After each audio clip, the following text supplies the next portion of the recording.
friends. I'm off to pick up my son Gavin, and we're going to pick up a couple things from town and then come home, and I'm going to make homemade noodles to go with my homemade chicken noodle soup. I'm very excited about that.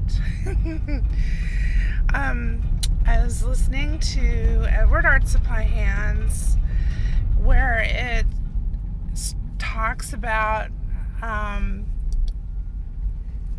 what you have to do every day to enter into the new state of what it is that you want. Basically, the wish fulfilled, right? Is die. You have to die to the old state. And maybe the word die can activate a feeling of anxiety in at times, but the more you practice what it actually means, the more you can embrace how good it feels to die, to let die that which is no longer serving you. It's like when I talk about the false self versus the true self,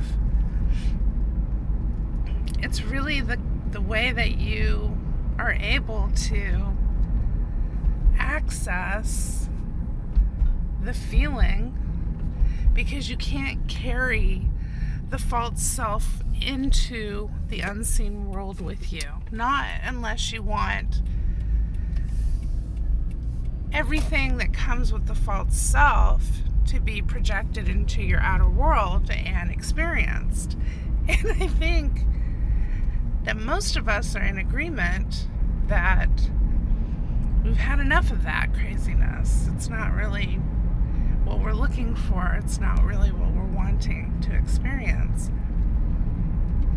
So for me, that means getting up in the morning and acknowledging my focus and what I'm giving my attention to, affirming my intention to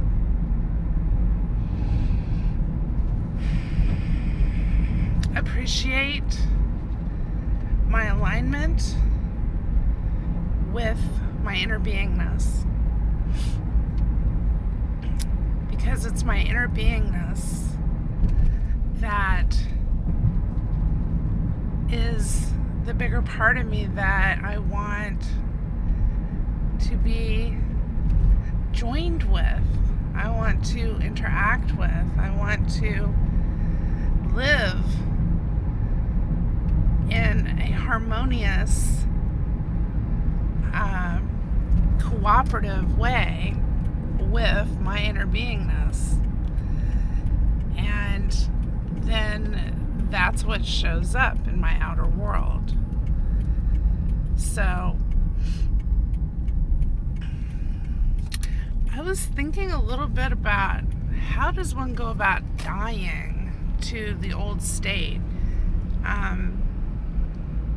It means for me, it means really embracing how good it feels to let go of any sticky thoughts or feelings that I know is not what I really want to be experiencing. And that I'm the only one who can give myself more of that, or what I really want. So that's becoming so much easier to find that balance and then have that flow be the dominant experience in my my day-to-day life, right? So, what am I letting die? What, like in Buffy the Vampire Slayer, right? One of my great sheroes of all time is Buffy, because she doesn't quit. I mean, she's human, very human, but she's amazingly dedicated. Once she became dedicated, once she realized that she had help as well, from her Scooby gang. Yeah, I'm a big Buffy fan, so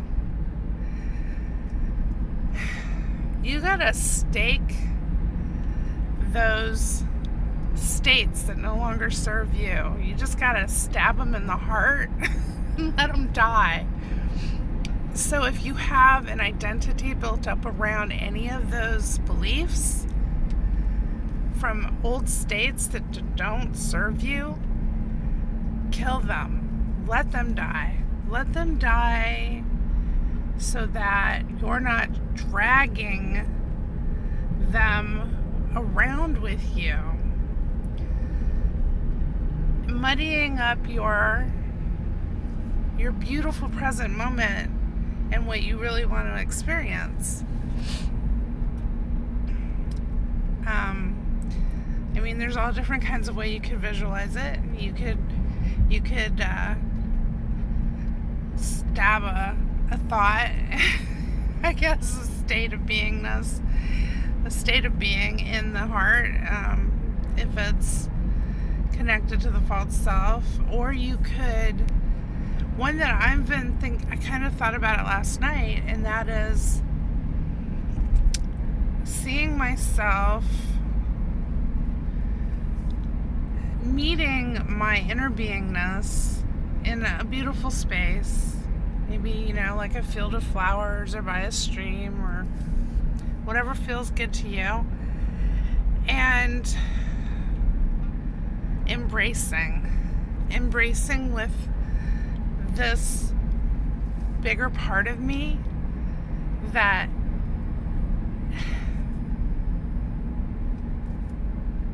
knows exactly what it is that I want and how I want to feel. And I want it to feel that way too. And when we embrace, everything that's unwanted melts away and dies. And what's left is something far better than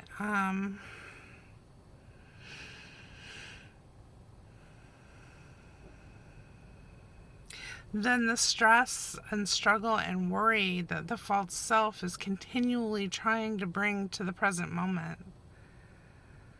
All the little unanswered questions. How are we going to do this? How will we do that? How is this going to happen? You can't do this. You don't even have what it takes to do that.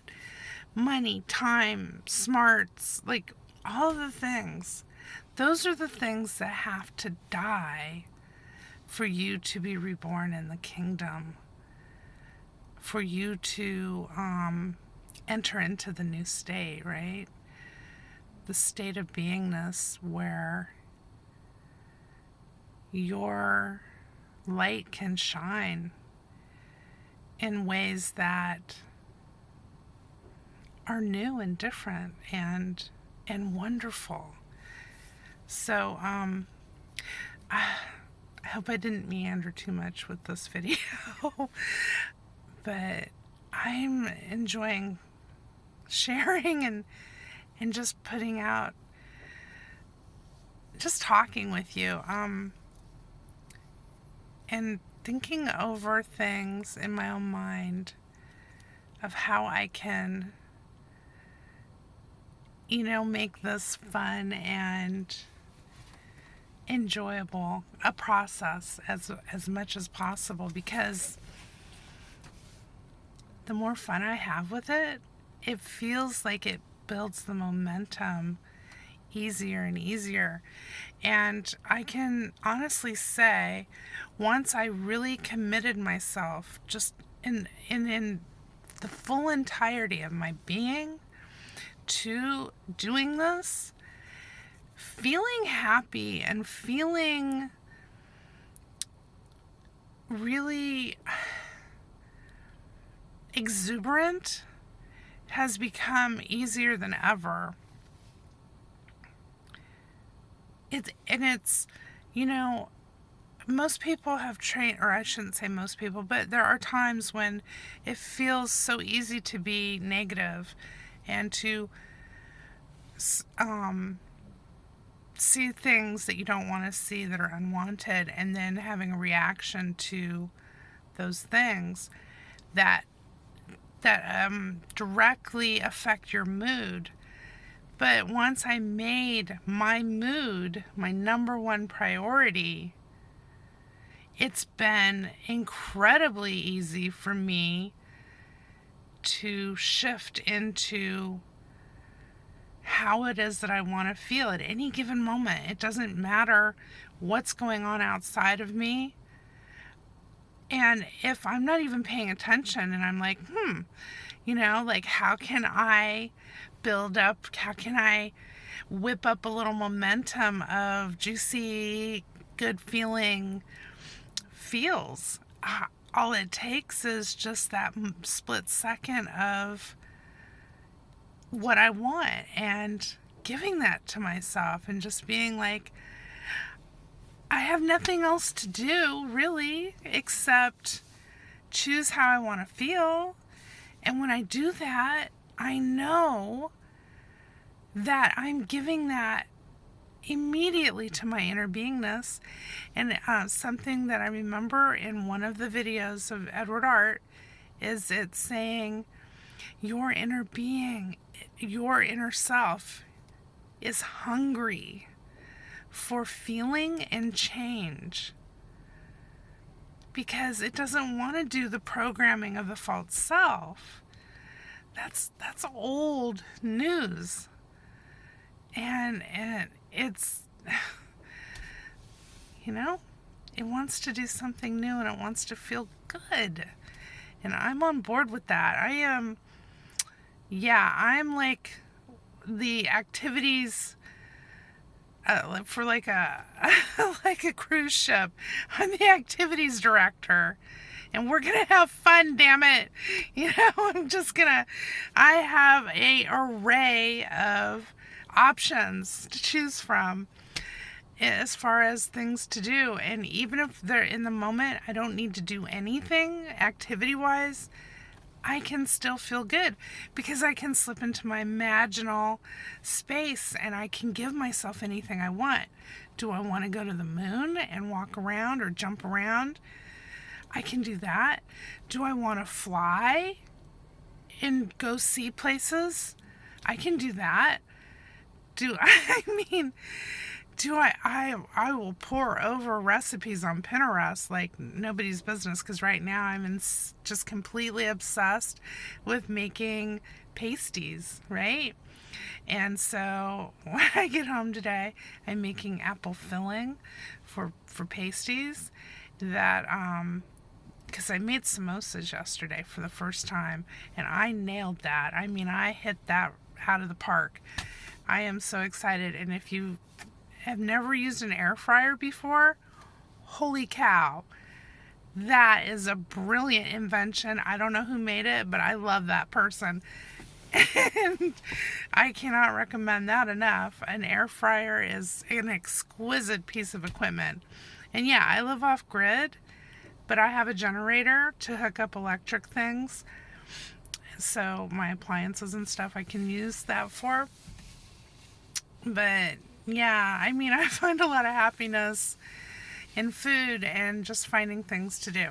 So anyways, I'm going to wrap this up, or I'm just going to keep meandering around, and it's already almost a 14 plus minute video. So have a beautiful day. I'm thankful for each and every one of you, and I'm appreciating how much fun it is to do this channel and to share this with you. So until next time, be well, friend.